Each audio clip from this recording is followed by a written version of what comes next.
Okay, everyone. Well, thank you very much for making that an actual 5-minute water break. It is amazing. And I want to also thank Haridasji and Jayaji for their talks this morning. What an inspiration they were. And also thank Romaji for everything. And especially thank you all for coming here as Romaji was expressing last night. We are now going to get into some techniques of magnetism, different ways to expand our magnetism, also to experience magnetism, and to understand life in terms of magnetism. Swami Kriyananda gave a series of classes, the last set of classes he gave in his life, in 2010 and 11. They finished in 2011. And the subject of these classes was success and happiness. The actual name of the class was Akash, Ancient Keys to Attaining Success and Happiness. And the very last class, which in truth was the last class Swamiji ever taught, not the last lecture, of course, that he gave, but the last class that he gave was on the subject of magnetism. And he concluded, not only at the end of that class, but in the weeks that followed, by saying, magnetism is one of the most important subjects there is, and that everything in a way can be connected to our magnetism, just to emphasize the importance of it. At the same time, magnetism is a little subtle. In fact, we can even ask ourselves, well, we know the relationship between magnetism and energy, at least in the physical world, electricity and magnetism, that according to physics, they're really the same force. And so where you have electricity, you have magnetism. Where you have magnetism, you have electricity. They're said to be so equal, they're even called by one name, the electromagnetic force. So we can talk about energy very easily. So why do we have to talk about magnetism if they're the same thing? Well, in the spiritual world, when you get to levels subtler than physical, it is not the case that energy and magnetism are equal in their power. The one piece of evidence for this is the yugas. And if you're new to the yugas, then maybe just close your ears for the next 45 seconds, because this won't make any sense. Or maybe it will inspire you to learn more about them. But we are now in Dwapara Yuga, the second age, according to Sri Yukteswarji, which is the age of energy. And so the understanding of energy comes very easily to us. We know what energy is, we know when we have energy, we know when we don't have energy. And yet, what is energy? Energy is... you can't say what it is. Energy is energy. That's a very perfect answer. It's the only way to describe it. Now, Master did say energy is the link between the soul and the body. And that's, of course, a very deep definition and helps us to understand why when the soul leaves the body, you can do anything you want. You can feed the body, you can entice it with pakoras and things, but the soul doesn't come back because the energy is gone. And so it's not the pakoras and the water and the rest that sustains us. It's this missing link of energy, at that time missing, right now very much present. And so energy we know. Energy, yes, energy. In fact, people use it everywhere in language. But magnetism is a little subtler. And in fact, the third age, Treta Yuga, the age beyond this one, Sri Yukteswarji called the age of magnetism. So already that tells us that somehow magnetism is from a higher age, that it's a subtler force, you could say. And that means it's a little harder for us to tune into and experience, given that we're in Dwapara Yuga. Now there are saints in every age, and you can go straight to God and skip magnetism and everything else. So don't feel that we're somehow hemmed in or limited. And when there are, in Kali Yuga, when everybody's looking at the rocks and, wondering about life, there's still saints finding God. So it's not that we're a victim of our age at all. But still, in terms of general language and even experience, magnetism is subtle. And the way you can perhaps understand this more easily is just think of us going back to Kali Yuga. And, we have our iPhones and we have all our sort of Ayurvedic herbs, homeopathy and sort of subtler tools. And we go to the people and, they're looking at the rock. And we're trying to say, yes, but there's energy contained inside that rock. There's little atoms and, if you even took one atom and you exploded it, you would create a flash as bright as the sun. And people say, I don't know about all that, but you're talking crazy, and maybe we should just, take you over to the fire here and just be done with these crazy ideas. It would be too subtle. They wouldn't be able to grasp energy. Without electricity, how can you really even describe to someone what energy is? You can always point at electricity, but without that we can say, well, energy from the sun, and, but we can't really get a handle on it. So in that same way, someone from Treta Yuga comes to us and says magnetism, and we say, okay, we're trying to tune in, but how can we tune in? One thing is, wherever there is energy, there is magnetism. So whenever you feel energy, then say, okay, I know I must be feeling magnetism too. Okay, so this is one way that you can tune into it. So let me give you an example of what I mean. Let's do a measure of our energy right now, and by extension our magnetism. Right now, feeling okay. I wanted water break, but I actually wanted a tea break. But okay, and how much time till lunch again? And talk is okay. Maybe I can check my phone without Jayaji catching me, and so on. And so this is our baseline measurement of how we're feeling. Okay. So now let's stand up.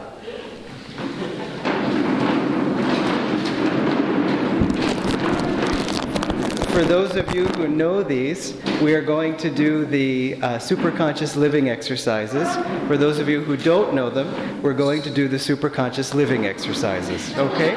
So we walk in place and say with vigor, I am awake and ready. I am awake and ready. I am awake and ready. I am awake and ready. I am awake and ready. I am awake and ready. Very good. Next one. I am positive, energetic, enthusiastic. I am positive, energetic, enthusiastic. I am positive, energetic, enthusiastic. I am master of my body. I am master of myself. I am master of my body. I am master of myself. I am master of my body. I am master of myself. Awake, rejoice, my body cells. Awake, rejoice, my body cells. Awake, rejoice, my body cells. Awake, rejoice, my body cells. Be glad, my brain, be wise and strong. Be glad, my brain, be wise and strong. Be glad, my brain, be wise and strong. Be glad, my brain, be wise and strong. Awake, my sleeping saint, wake. Awake, my sleeping saint, wake. Awake, my sleeping saint, wake. Awake, my sleeping saint, wake. Okay, how do you feel? Great. Yeah. Awake and ready. And please be seated. I can tell you all how you look. In fact, if only I had an aura camera, I'd be able. Oh, never mind. Jayaji's. Forget it. We'll talk about that after the workshop, once Jayaji goes home. No. I'm kidding. He's coming to my home after this. So, you see, without knowing exactly what magnetism is, we know what it feels like. And that's the first thing to tune into. Tune into the feeling. Something that draws you, and something also that as you shift your own magnetism, you will start to feel drawn to you. So, just to review the tools for developing our magnetism that Jayaji gave us, we know that the greater the energy, the greater the magnetic field. So if you're trying to increase your magnetism, increase your energy. And for an example, just see 40 seconds ago what we just did. We just raised our energy, just for free, in about 45 seconds that it took us. Suddenly, yeah, okay, fine. I'm not even thinking about lunch. So raise your energy, raise your magnetism. Another tool that he gave us was, according to Master's law, the greater the will, the greater the flow of energy. So, of course, the greater the flow of energy, the greater the magnetic field. So, when we don't feel like raising our energy, we have to use willpower. Just as we were doing a corporate workshop, Haridas Ji and I in Mumbai, and we were trying to teach people energization exercises and meditation, and we really wanted them to learn it in this 4-hour session and not just do it once and kind of go home, yeah, it was fun, and it all kind of goes away. So we made a point of doing it 3 times. So, I mean, not in a row, but spaced out over time so they could really get it. And by the end, we were saying, okay, we're going to do one more energization. And the people, oh, I'm too tired to energize. And we can laugh, but has that thought ever occurred to you before? It's occurred to me. I'm too tired for more energy. I don't have enough energy to get more energy. Doesn't make any sense. Whenever you feel that, say, forget it. Or as Haridas has given us the technique too, that you can, if you don't want to do the energization exercises, just do the first one. I'm not doing the energization exercises, I don't feel like it, I don't have time, and I don't like them. Fine. And then without you even realizing it, your foot will start to lift. And you say, hey, I thought we weren't doing this. But the foot says, oh no. And then the ankle comes in and everything. So, again, use a little willpower. It's like putting the key in the ignition of the car. It's all you have to do. We were joking about Haridas Ji and Roma had a computer that was so wonderful for how long that it lived. It lived way beyond its usefulness. And when it finally died, and they brought me in to diagnose it. I was playing the role that Jai would play earlier, where you come in and try to fix the computer and so on. The only thing that was wrong with it is that it wouldn't turn on. Now, I know that may sound stupid, but the thing is that it was the switch that was broken. In other words, I could take it apart and then press the switch from inside the computer and then it would turn on fine. But it was just the power switch itself that just, wouldn't connect to the rest of the machine. And so with that little switch broken, the whole thing, I told them you could take it all apart and, have it open and just press, but they didn't like it, didn't look very nice and so on with all its guts hanging out. So they got rid of it. But it was just the power switch. And so keep that in mind for yourself, that very often, it's just the power switch. If you just go, never mind, I'm just going to do it. Everything changes, again, like just happened for us with these superconscious living exercises. So, energy, to develop our magnetism, Jayaji gave us energy and then also willpower. And then he added another thing, according to Yoganandaji's laws, that environment is stronger than willpower. And so as he was emphasizing, we have to put ourselves in an environment to develop the kind of magnetism that we want. So of course, even in business, even in any kind of field where you want to be successful, mix with people who have that success. Master used to say, if you want to be a good artist, mix with good artists. And this, of course. But think about it in the business world. Suppose you want to be a manager, or suppose you want to rise in that way. Mix with the managers, as best you can without getting caught and all that kind of thing. But in other words, don't mix with the people who are going, yeah, I wish I was a manager too. Why did they all get to be managers? I actually came before him. I think I'm smarter than him. It's just because what kind of magnetism are you developing there? Not success magnetism. So that's the kind of thing. We have to watch out for the magnetic influences in our lives. And we have to watch out for what we are choosing. And so if you want to develop a certain strength like a certain person has, go find those people and spend time with them. And even if you don't know what they're talking about, just, smile and nod, and after enough time in meditation, you will know what they're talking about. So don't be shy, just go ahead. So once a disciple said to Master, because Master was encouraging him to do something difficult, and the disciple said, well, sir, you can do it, you're a master. And Yoganandaji said, what do you think made me a master? It was by doing. And so it's the same with us, just by doing. Just go and do it.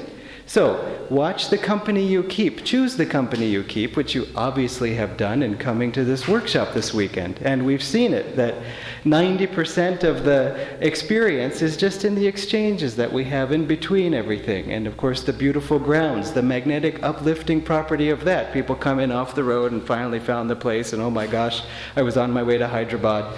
And then, you just automatically feel that upliftment, and part of that is the magnetism. Again, it gives energy. Be aware of the energetic influences coming to you. And then finally, another very important tool, which we'll talk about a little bit at the end too, that Jayaji mentioned, the face. Thinking of the face in terms of your magnetic broadcaster. Use the smile and use your eyes. If you just go up to someone and say, "Very nice to meet you."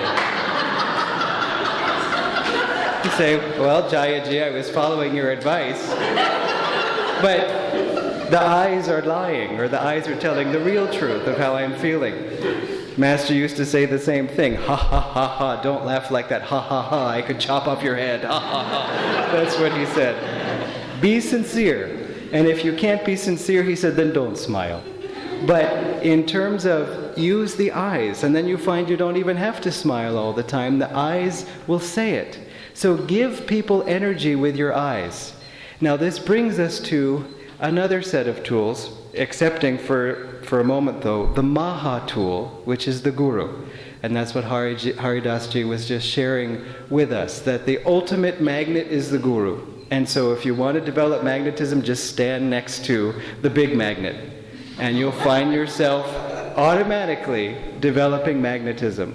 Stand next to him in meditation. Stand next to him in chanting. Stand next to him in the queue at the Nilgiris or wherever it is that you're shopping. There's a store, not the mountains and everything. But just, stand with him and feel him and say, "I'm with you." And then all this magnetism comes because he's giving you the magnetism and he wants to give it to you.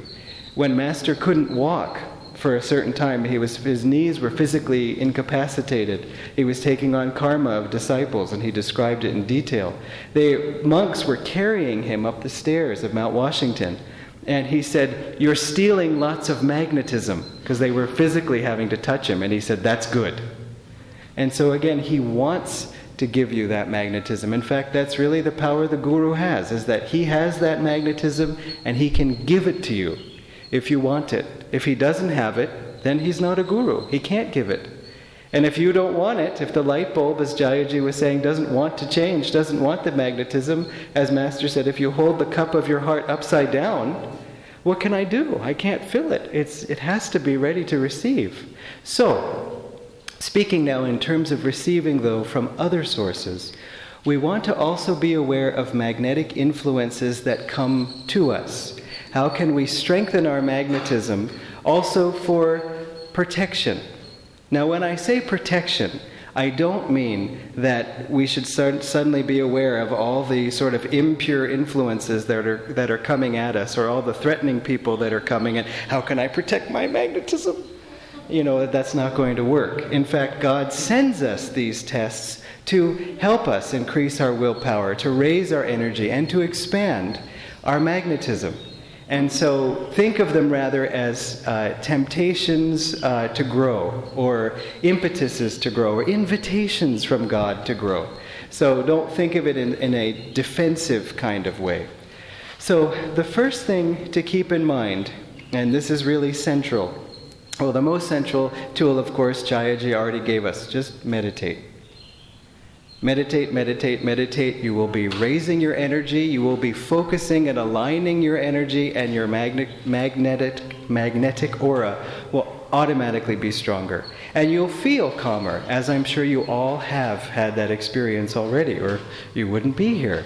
But also, if you're going into a difficult situation, okay, in 5 minutes I have to go into this difficult situation. Okay, here goes. Don't do that. Sit and meditate and get yourself centered. Say, I can master my own energy. I can ask God for help. I can have Guruji with me. And then consciously radiate calm and peaceful vibrations into the situation. Suppose it's a meeting, suppose it's a sales call, suppose it's a family gathering over a tense subject. Try to put your magnetism of peace and calmness into that situation. Haridasji likes to call it pre-prayer. You pray in advance for the situation that's about to happen. You're sort of investing in it ahead of time. So that's one. Another tool that's very important when you are concerned about the magnetic influences around you and wanting to be a cause and not just an effect in the situation is to concentrate on what you are giving, not on what you are receiving. In other words, I'm walking into the angry meeting and I bet that guy doesn't like me and I bet that person does, and I know they hate me, and so I'm worrying you just get in this defensive mode. What's going to come at me first? Or in a family gathering, there's sort of the negative corner of the relatives that are always speaking negative, and it's almost sort of like a race to see who can say the most negative thing first, and so on. Maybe it was just in my family. I know it wasn't, because Haridasji said he has an Aunt Celia who was so negative she was positive. And so you may have a relative like that who's just so negative they end up being positive. Like, I started to imagine, because I never met Aunt Celia, but that, what would that be like if she were here with us? We would say, Aunt Celia, would you like Italy? No, I want vada. Oh, we have vada. I don't want vada. I want dosa. Oh, we have dosa. Never mind. I don't want anything. You would just laugh. Again, how could she top herself with being more negative? So think of that. If you're having a relative who always has to say that thing that gets us, just say, what can I give? And so you can serve the coffee and don't serve it like this. Just say, here, would you like something? Can I do something for you? And just think about what you are giving, not on what is coming back to you. That will protect you, because you'll be in positive radiating mode. And so again, if you're in a business situation where you're feeling a little shy, protect yourself by going up to the person and saying, hi, how are you? I could pass out right now from fear, but you can't tell. Hi, how are you? Great. Is the meeting almost over? Just have that radiating, and people will respond to that. The Master said the stronger magnetism always wins. Always. So a strong positive magnetism will influence a weaker positive magnetism. This is really what the Guru does. And on the other hand, a strong negative magnetism will pull down a weak positive magnetism, and will even accentuate a weak negative magnetism to make it even more negative. So again, it's sort of like, watch the company that you're keeping, because it's like, I'm feeling good, I guess, but this person's feeling really bad, and the more they talk, the more I feel bad too. Just like, well, then maybe go to the bathroom or go get some water, or just separate yourself and say, I need to get centered in myself. I don't want to just be dragged down. Keeping this in mind, that the stronger magnetism always wins.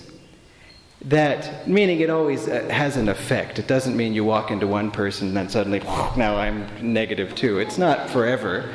But it will always overpower the other, and it will take great effort to bring that energy back up again, or that magnetism back up again. So, for example, he said, when shaking hands, be very careful, because if you shake hands with a positive person, it will really uplift you. If you shake hands with a really negative person, and again, negative can also mean sort of hard-headed, practical, worldly. We have to be practical. We don't have to be hard-headed. But that kind of like, oh, come on, you don't believe in all that stuff, really. That kind of energy, it can make, I used to before I shook your hand, and now I wonder. So maybe avoid shaking hands if you can, or if you can't, because it's sort of like, hello, nope, not you, hello. If you can't avoid it, then just feel that Yoganandaji through you is shaking the hand, and you can bet that his magnetism is going to trump any magnetism, any negative magnetism at all. Many of you have heard him tell this story, that he was on a train and there was a Hollywood actor sitting facing him, because some train seats face forward and they were facing each other. And he was looking at Master and seeing his robe and his hair. Master was traveling across the country, and he was just looking at him extremely disgustedly. And Master said, "Pardon me, why do you make such a face?" And the man said, "None of your business." Now, I don't know about you, but especially in the early days on the path, I might have said, "You know what, you're right, sorry." Just that much negativity. Okay, go. Sorry. But Master said, "Of course it's my business, because every time I look ahead, I have to see your face." And the man just started laughing and said, "What an impetuous person you are." And they had this wonderful conversation, which I won't tell the rest of the story, but for those of you who know it, it's marvelous. Master won him by his positivity, by his charm. He also talks in Autobiography of a Yogi of having, when he took his sister and her husband to Dakshineshwar temple, and the chapter is called The Heart of a Stone Image, trying to reform this brother-in-law of his who was very negative and worldly and opposed to all these things. And it was really hurting his wife's heart. And so he said something like, "Swamis are either disgustingly thin, that they look like skeletons, or disgustingly fat." And Master said, "Ha ha ha ha ha ha." And the man was irritated because, of course, he wanted to zap Yogananda. Instead, Master just laughed good-naturedly. And so there was nothing left the guy could do. So again, have that kind of spirit as sincerely as you can. After all, we're all really kids in this school, and so none of us really has a right to say anything until we're Jivan Muktas and Nirvikalpa Samadhi, and you talk to Haridasji about that. That's what he was referring to in his talk, for more on that. But just to say, be careful about shaking hands. That's why Namaskar and Pranam is very powerful, because you're acknowledging each other. My soul bows to your soul without having to have that magnetic exchange. At the same time, watch for the magnetism that comes from the eyes. Incredible magnetism comes through the eyes. Now, of course, a saint's eyes you want to grab the magnetism from and receive into your heart. But a very critical person, if you're not feeling strong, you can feel affected by that. So you don't have to always look them right in the eye. And some people like to play with magnetism, especially, the more they have of it. Powerful people who have a powerful worldly magnetism get a thrill from that. And so they may be seeking your eyes, trying to then take or influence. And so just be aware of, you don't have to look someone in the eye. You can look very near to the eye. You can say, "What a lovely ear you have." You can look just at the spiritual eye. Normally when you're far enough away, the person can't really tell if you're looking them in the eye, and they're so interested in what they're talking about anyway, they won't really notice as long as you're standing and appearing to listen. And so just look near to the eye, but don't necessarily take it in. Or someone comes up to you on the street, sometimes a person who's a little bit crazy, they can be a little bit threatening, and it's just, don't look in the eye, don't take that energy in. Pray for them. Feel positively towards them. Don't retreat. Again, concentrate on what you can give, but don't try to necessarily take the energy in through the eyes. On the other hand, if you want to give love to someone, say it with the eyes. If you want to express the kindness that you feel, communicate it with the eyes. And just take a moment to really say that. Don't have dead eyes. Some people you talk and you can tell whatever they're saying, they're just nothing is coming through the eyes at all. So don't be like that also. Sometimes people do it out of shyness. And so again, be willing to give that way. Another thing you can do for magnetic strengthening, if you could stand up for a moment. This is an exercise that Swamiji gives. Jayaji has already introduced us to the concept of the aura. Again, if you want to think of the aura as your spine is a wire, a cylinder of energy, and around it the magnetic field is generated, the body's magnetic field. One thing you can do, Swamiji says, is bring your hands up as you chant Om, like this. Om. And then in silence bring the hands back down, and then Om. Sweeping Om through your aura like this.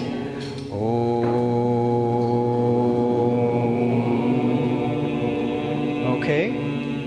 That upward flow, that upward movement again is helping to raise the energy. And so the Om begins as you bring the hands and ends at the top, then you start again.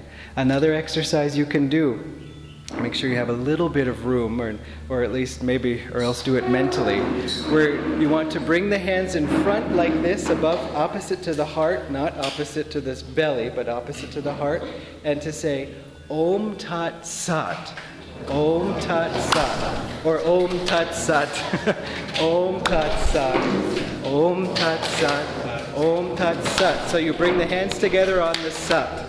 So Om Tat Sat, Om Tat Sat, Om Tat Sat. Very good. Okay, you can be seated. What again you're doing with this exercise is you're sweeping the aura with uplifting magnetism, with uplifting vibration. So suppose you're walking into even the mall, and you know how intense it is at the mall, or you're just feeling a little more inward and you don't want to just be taken over, as Jayaji was saying, by the popular music, so you come out of the mall all rattled and shaken, or whatever it is. Just, you can you don't have to, as you're walking into the guard, Om Tat Sat, Om Tat Sat.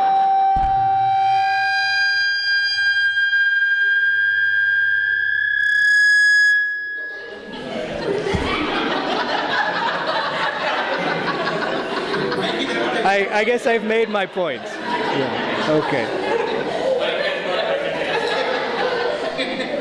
So, you don't have to do it so outwardly. You can just very subtly.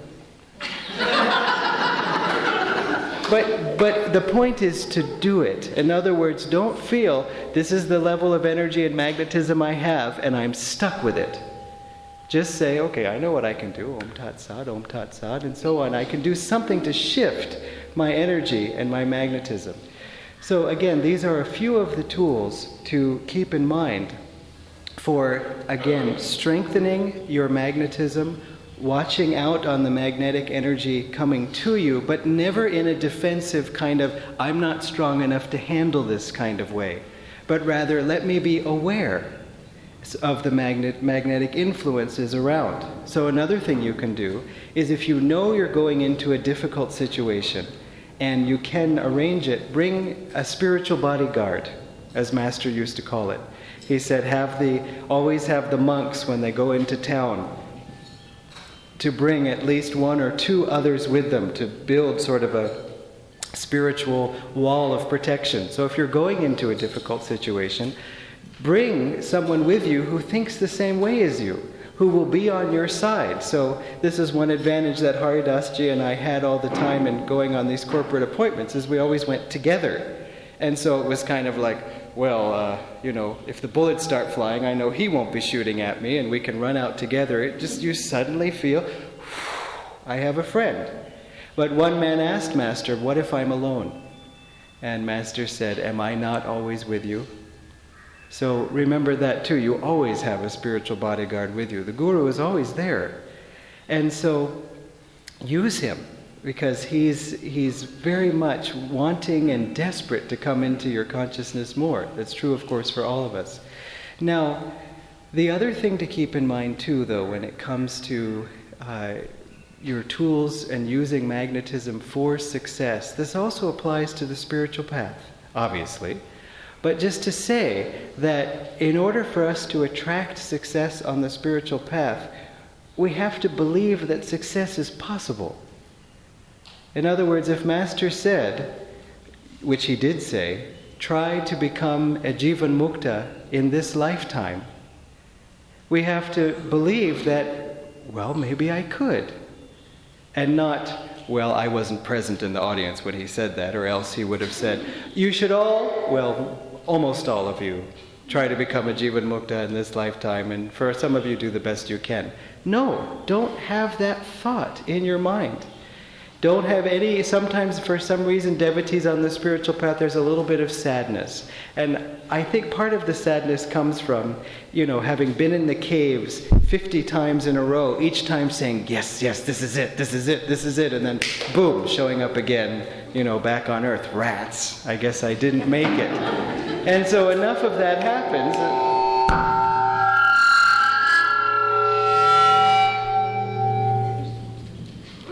Solved it that way.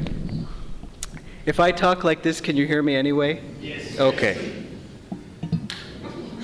So, enough times on the path, of not making it then starts to make us feel perhaps a little bit shy. Remember, if you are interested in yoga, if you are interested in these principles, and if you have maintained that interest, then you have been at it a long time.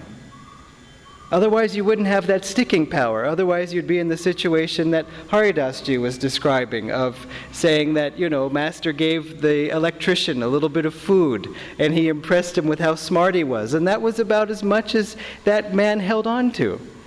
And so if you have dedicated your life to these things, you can be sure that you have been doing this a long time. And take that as encouragement. In other words, you've been at it a long time. So don't think of yourself as a newcomer or this many years or that whatever. Don't think of it that way. On the other hand, don't think of it as in the opposite way either. Hi, I've been at this a long time. Can't you tell? I'd say probably longer than you. You don't go to the other side of it either. But on the other hand, really take encouragement from the fact that this is a part of you. All you're doing is bringing out more and more of who you are. And I would add to this, because I was speaking to a few friends at breakfast, and they were sharing a little bit of their experiences after having come to an Ananda center and how the different changes they saw in their lives. And each one was sharing very sincerely in a way that everyone could relate to. And then at the end of it, one of them said, now we want to hear from you as to what you thought of us or what we all looked like when we first came in the door.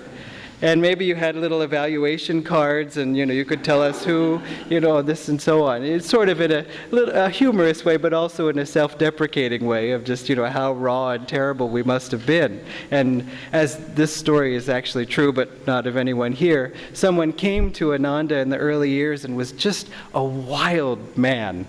And then at the end of this sort of initial meeting, somebody said to the other, do you think he's a part of the family? And the other one said, unfortunately, yes.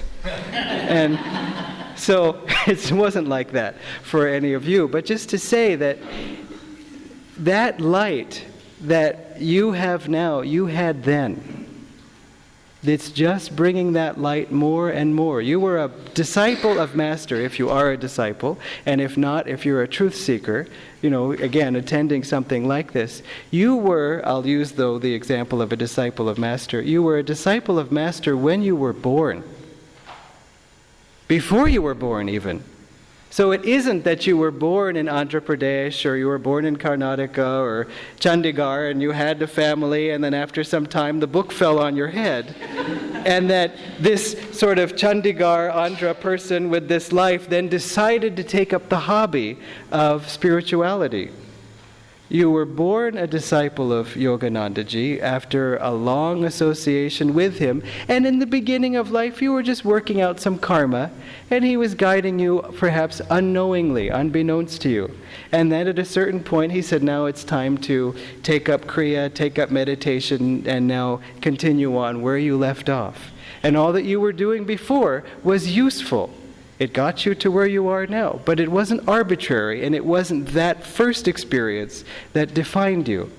So in other words, think in terms that help you feel that success is just around the corner. And what is success on the spiritual path? As we were speaking to a group in level 4 recently, because they were preparing for Kriya initiation. And so there was a lot about, okay, I meditate and I follow this discipline and I'm doing energization exercises, and then, okay, there's this technique, and now I'm thinking about the Kriya, okay, Kundalini, Irda Pingala, Sushumna, okay, yeah, I got it. It's all sort of focused in a very technical way. And at one point, I did mention at the end of class, remember, the purpose of level 4, preparation for Kriya initiation, is not to help you take Kriya. I mean, Kriya initiation is not the point. In other words, it's not the end. It's what we do with the Kriya initiation. What is its purpose? So that we can find God. That's the point. That's the whole point of everything that we do as devotees. That's it. It's not this particular technique or meditating this particular number of hours or even coming to a retreat and so on. Those aren't the ends. It's what they do for us in bringing us closer to God. And sometimes we can get a little sidetracked, or we can lose sight of that because of, whatever, because Maya starts to get her blindfolds on us a little bit. It's always to find God. So keep that in mind and feel deeply in your heart that you will find God in this lifetime. God bless you.